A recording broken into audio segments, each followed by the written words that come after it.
Machilipatnam ration బియ్యం కేసులో కీలక పరిణామం చోటు చేసుకుంది. గోదాం మేనేజర్ మానస్ తేజ బ్యాంక్ ఖాతాలో ₹1,18,00,000 మేర లావాదేవీలు జరిగినట్లు పోలీసులు గుర్తించారు. 2 రోజుల కస్టడీలో భాగంగా బ్యాంకు లావాదేవీలపై తేజను ప్రశ్నించారు.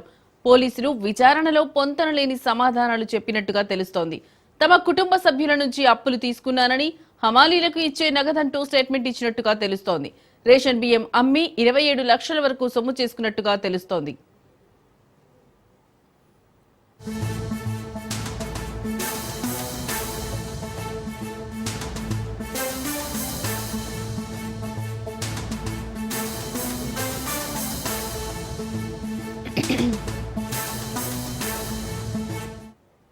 మచిలీపట్నం రేషన్ బియ్యం కేసులో కీలక పరిణామం చోటు చేసుకుంది. గోదాం మేనేజర్ మానస్ తేజ బ్యాంకు ఖాతాలో ₹1,18,00,000 మేర లావాదేవీలు జరిగినట్లు పోలీసులు గుర్తించారు. 2 రోజుల కస్టడీలో భాగంగా బ్యాంకు లావాదేవీలపై తేజను ప్రశ్నించారు. పోలీసులు విచారణలో పొంతనలేని సమాధానాలు చెప్పినట్టుగా తెలుస్తోంది. తమ కుటుంబ సభ్యుల నుంచి అప్పులు తీసుకున్నానని, హమాలీలకు ఇచ్చే నగదంటూ స్టేట్మెంట్ ఇచ్చినట్టుగా తెలుస్తోంది. రేషన్ బియ్యం అమ్మి 27 లక్షల వరకు సొమ్ము చేసుకున్నట్టుగా తెలుస్తోంది. ఇక ఇదే అంశానికి సంబంధించిన మరింత సమాచారం మా ప్రతినిధి క్రాంతి ఫోన్ ద్వారా అందిస్తారు. క్రాంతి, చెప్పండి, ఒక అంశానికి సంబంధించి మీ దగ్గర ఉన్న లేటెస్ట్ అప్డేట్స్ ఏంటి?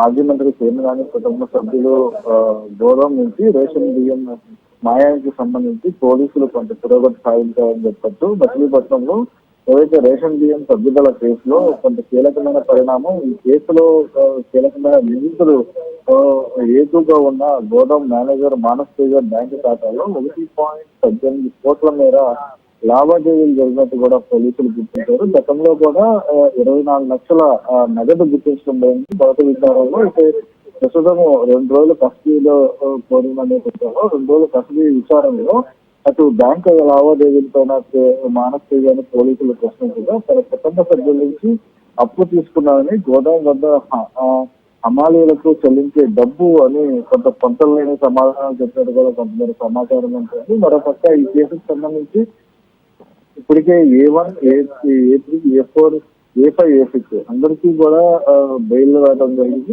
A1, A6 కి సంబంధించి ముందస్తు బెయిల్ అయితే ఇవ్వడం జరిగింది. A3, A4, A5 సంబంధించి బెయిల్ మంజూరైన జరుగుతుంది. A2 సంబంధించి ప్రస్తుతము కస్టడీలో పోలీసు సంబంధించిన విచారణ అయితే కొనసాగుతుంది. ఈ నేపథ్యంలోనే అటు రేషన్ బియ్యం అన్ని సొమ్ము చేసుకున్న వాటిలో దాదాపు 28 లక్షలు లావాదేవీలు జరిగినట్టు పోలీసులు అయితే గుర్తించారు. మిగతా డబ్బుల గురించి కూడా ప్రస్తుతం పోలీసులు మరోసారి విచారణ చేయనున్నారు. అయితే మరోసారి పోలీస్ కస్టడీ మానస్ తేజని మరోసారి పోలీస్ కస్టడీకి కోరే అవకాశం అయితే ఉంది. ఎందుకంటే గతంలో ఇచ్చిన కస్టడీకి సంబంధించి మానస్ తేజ సహకరించలేదంటూ కూడా పోలీసులు చెప్తున్నట్టు మరోసారి ఈ ఆర్థిక లావాదేవీలకు సంబంధించి దాదాపు 1.18 కోట్ల నగల లావాదేవీలకు సంబంధించి బ్యాంకు లావాదేవీలకు సంబంధించి గుర్తించిన నేపథ్యంలో వాటికి సంబంధించి ఎలా జరిగాయి అనే అంశాలపై కూడా మరొకసారి మానస్ తేజని పోలీస్ కస్టడీకి తీసుకుని విచారించే అవకాశం కనబడుతుంది. ఇక ఈ గోదాముకు సంబంధించి